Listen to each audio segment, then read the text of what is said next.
भाइयों के लिए और इस तरह की मुहिम का आगाज़ आज़ाद मैदान मुंबई से किया।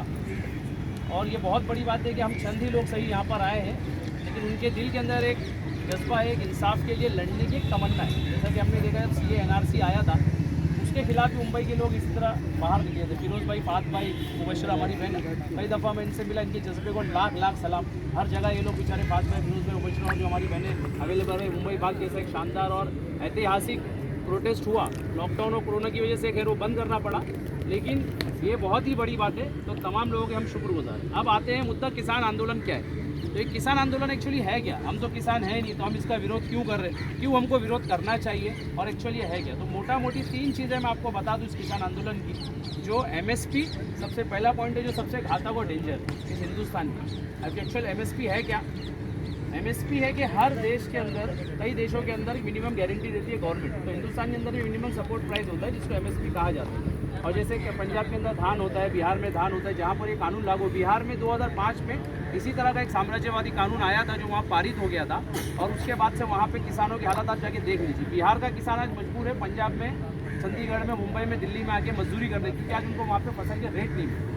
तो MSP की वजह से किसान जो पंजाब का होता है, तकरीबन 1800 रुपये उसको फिक्स रहता है कि भाई ये 1800 रुपये हमको मिलेगी। जैसे हम लोग कहीं काम करते हैं तो हमको ये आश्वासन होता है कि भाई कम से कम हमको इतनी तो वेजेस मिलेगी, तो इसमें हम अपने अखराजात को पूरे करेंगे, अपनी फैमिलीज़ के, अपने माँ बाप की जो ज़ईफ़ है उनकी दवा के, बच्चों के, सबकी चीज़ों को पूरा करेंगे। लेकिन जब एक किसान दिन रात ठंडी में, बारिश में, गर्मी में ज़मीन को चीर के उसमें से अन्न का दाना उगाता है और वो हम तक पहुँचाता है, तो आप सोचिए क्या उसको एक गारंटी नहीं होना चाहिए? तो ये जो सरकार है उस गारंटी का जिक्र ही नहीं करती। अब होगा क्या जब ये गारंटी नहीं होगी? जैसे बिहार के अंदर 800 रुपये के अंदर वो धान बिकता है, पंजाब में सेम वो धान 1800 रुपये बिकता है, कम से कम उसको गारंटी हो।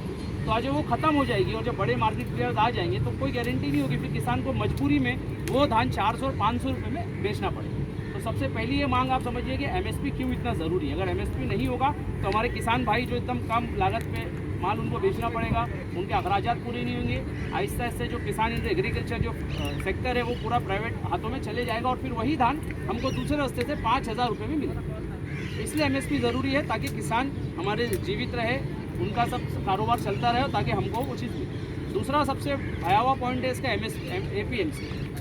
APMC मार्केट हर शहर, हर ज़िले में होती है।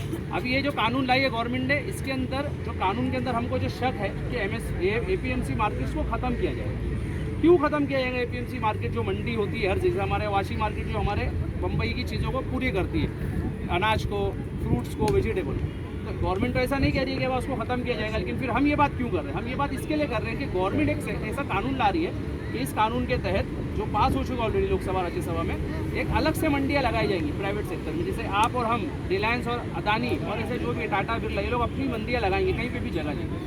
तो लोग मंडी से यहाँ से नहीं सामान खरीदेंगे, वहाँ से सामान है। क्यों ऐसा होगा? क्यों ऐसा? इसलिए होगा कि जो प्राइवेट सेक्टर की मंडी लगेगी वो टैक्स मुक्त रहेगी। आज जो APMC जो मंडी हमारी, उसके अंदर टैक्स लगता है। जैसे आप सिंपल ये समझिए कि चावल की बोरी अगर 1000 रुपये में आप APMC से लेते हैं तो उसके बाद 200 रुपये टैक्स लगता है, और वो 200 रुपये टैक्स देके आपको 1200 की हो जाती है। प्राइवेट मंडी के अंदर वो चीज़ आपको 1000 रुपये में मिल जाएगी, उस पर कोई टैक्स नहीं होगा, कोई रिस्ट्रिक्शन नहीं होगा, कोई MSP कुछ नहीं होगा। तो आदमी क्या करेगा? फिर वो APMC मार्केट में नहीं जाएगा वाशी की, फिर वो सिर्फ प्राइवेट मार्केट्स में जाएगा और आहिस्ते से ये मंडी हमारी खत्म होगी। तो उसके अंदर जो आतड़ी है, जो बिचौलिए है, जो मजदूर है, जो किराने की दुकानें चला रहे हैं, जो किसान है, ऑटोमेटिकली वो खत्म हो जाएंगे और प्राइवेट हाथों में मंडियाँ आ जाएगी। जब पूरी तरह से मंडियाँ खत्म हो गई, प्राइवेट हाथों के अंदर आ जाएगी, तो वो प्राइवेट वाले फिर वो धान का रेट 1000 रुपये से सीधा 5000 कर देंगे और हमारे पास कोई ऑप्शन नहीं होगा। ये हमने देखा जियो के मामले में। जियो आया था, फ्री ले लीजिए, 10 कार्ड ले लीजिए, 50 कार्ड ले लीजिए और फ्री ऑफ कॉस्ट आप 1 GB, 2 GB, 10 GB data use कीजिए। लेकिन आज क्या हो रहा है? आज मैंने एक जियो पे आर्टिकल पढ़ा कि उसके मिनिमम जो चालू हो रही है 400 रुपये से, उसका महीने का चल रहा है और 1500 रुपये, 1400 समथिंग पे वो जा रहा है प्राइस।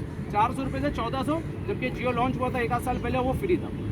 तो ये इस तरह की एक साजिश है कि APMC मंडियों को बंद किया जाए और फिर दूसरी मंडियाँ खोला जाए। तीसरा जो सबसे भयावह पॉइंट है इसका, जो सबसे खतरनाक है, वो है कॉन्ट्रैक्ट फार्मिंग। कॉन्ट्रैक्ट फार्मिंग आज भी होती है हिंदुस्तान में। ऐसा नहीं कि आज कॉन्ट्रैक्ट फार्मिंग हिंदुस्तान में नहीं है। जैसे मिसाल के तौर पे आपने लेस या कोई वेफर का पैकेट्स लेंगे तो उसके पीछे अगर आप देखेंगे तो आपको समझ में आएगा, उसमें लिखा होता है कि भाई फिरोज़ भाई की कंपनी मैन्युफैक्चरिंग करती है आलू और ये लेस कंपनी को देती है। लेकिन आज अगर फिरोज़ भाई किसान और फिरोज़ भाई उस चीज़ को उगाते हैं और वो लेस कंपनी को देते हैं, तो ये तो आज भी हो रहा है। फिर हम कॉन्ट्रैक्ट फार्मिंग के खिलाफ क्यों है? जो इसका बिल का सबसे खतरनाक पॉइंट है वो ये है कि आज फिरोज़ भाई के साथ अगर लेस कंपनी या कोका कोला की कंपनी या कोई भी कंपनी कोई फ्रॉड करते हैं, जैसे इनसे 1 करोड़ रुपये का माल ले लेती है और वो 1 करोड़ रुपये इनको नहीं देती है या कुछ भी बहाने करती है, इनका शोषण होता है किसी भी तरह से किसान, तो वो किसान कोर्ट में जा सकता है। वो किसान आज जाके अपनी शिकायत वहाँ दर्ज कर सकता है, कोर्ट उसके दरवाजे खोले। लेकिन ये कानून जो है, इसकी सबसे ताजुब खेस बात ये है कि इस कानून के अंदर वो कोर्ट में जाने का ऑप्शन खत्म कर दिया। ये आप कानून को पढ़िए, आपको समझ में आएंगे वो बारीकी इसकी।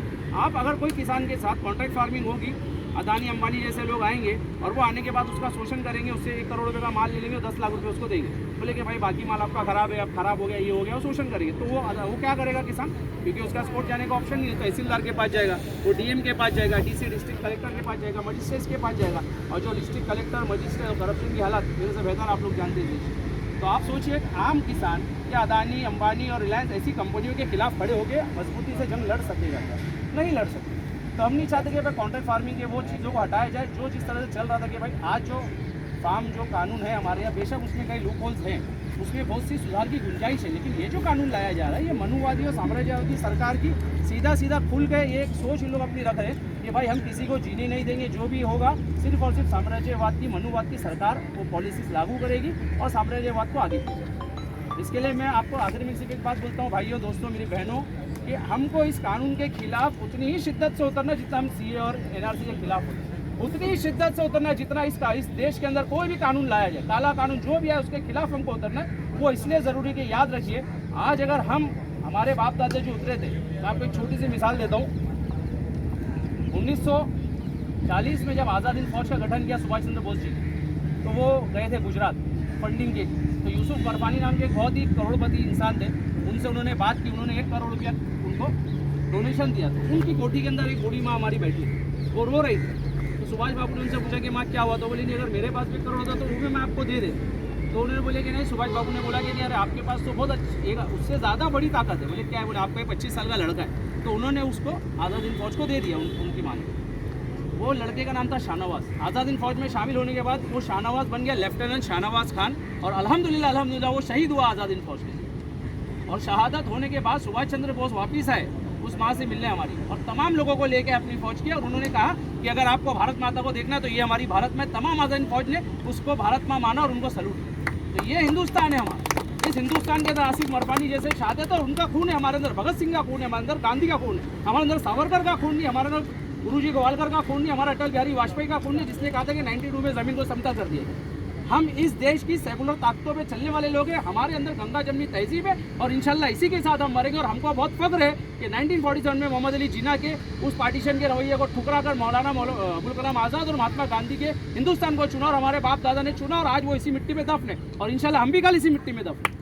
तो इसी कानून के साथ, इसी रवैये के साथ हमको जो भी कानून आता है, चाहे किसान भाई का हो, चाहे ऐसे, आज महमूद पराचा साहब का कल मैंने आर्टिकल एक पढ़ा, उसमें उन्होंने बहुत ही खूबसूरत बात कही कि उनसे कहा गया कि भाई आपने जो आज जुल्म हो रहा है उनके ऊपर, सब आपको पता होगा कि आप खाली मुसलमानों की बात करो। उन्होंने क्या कहा कि भाई आप मेरी आगे मेरे पे स्टोरी कीजिए, आप देखिए इस देश के अंदर मुसलमानों से ज़्यादा जुल्म SC ST समाज के ऊपर हो रहा है, और 70% से ज़्यादा केसेस महमूद पराचा साहब ने खुद कहा कि मैं SC ST समाज के खिलाफ उनके साथ में लड़ता हूँ, SC ST के लिए लड़ता हूँ, 70 और फ्री में लड़ता हूँ, मैं सिर्फ मुसलमानों का लॉयर नहीं हूँ। तो याद रखिए, ये देश में मौलाना मोहम्मद अली जौहर जैसे लोग पैदा हुए थे, जो यहाँ से खिलाफत मूवमेंट को शुरू किए थे, जो रानी के पास गए थे आज़ादी लेने और वहीं पे शहीद हो गए थे, अल्हम्दुलिल्लाह बैतुल मुक़द्दस में दफन है, जिन्होंने गोश्त खाना छोड़ दिया। मौलाना मोहम्मद अली जौहर ने गोश्त खाना छोड़ दिया था, इसलिए नहीं कि महात्मा गांधी ने उनको मना किया था, इसलिए क्योंकि उनको इतनी मोहब्बत और अकीदत थी गांधी से कि उनको ऐसा लगता था कि यार महात्मा गांधी ब्राह्मण है, उनको कोई चीज़ में ऐसा नहीं लगे, तो उन्होंने गोश्त खाना छोड़ दिया। तो ये जो लोग हैं इस तरह के, इनके खिलाफ हमको खड़ा होना है, हर चीज़, हर कानून के खिलाफ खड़ा होना है। आज जिन लोगों ने किया, मैं उनका बहुत शुक्रगुजार हूँ कि ऐसा इनिशिएटिव हर गली मोहल्ले में अपने को करना है, और हर जगह पे जा जाके लोगों को बताना है कि भाई ये कानून जो है कितना खतरनाक है, और हमको इसके एकजुटता दिखाना है, और हमको पूरी टेढ़ी चोटी का जोर लगा देना है कि ये कानून को नरेंद्र मोदी और उनकी सरकार को वापस